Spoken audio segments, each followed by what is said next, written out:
What's going on? Hopefully you're counting your blessings. So what's the best crypto home miner? By the way, this is not financial advice, it's for educational purposes only. So if you want to earn cryptocurrency from home, becoming a crypto miner could be a great option.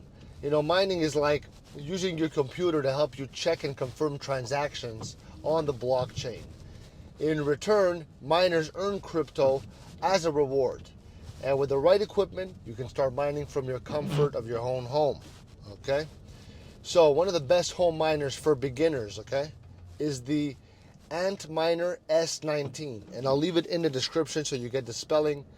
It's powerful and efficient. It helps you to mine popular coins like Bitcoin, other cryptos too. It doesn't even use too much electricity, which means it's a good choice for mining. Okay,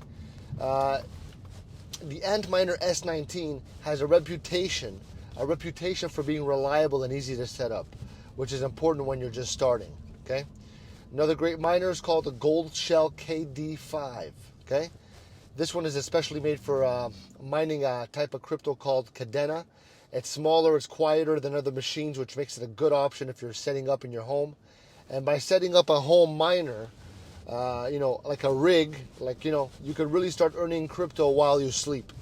So over time, your crypto value is going to grow, and mining can basically turn into a great way to make money to build your wealth for the future. So leave me a like, leave me a comment, because as you know, we get what we give.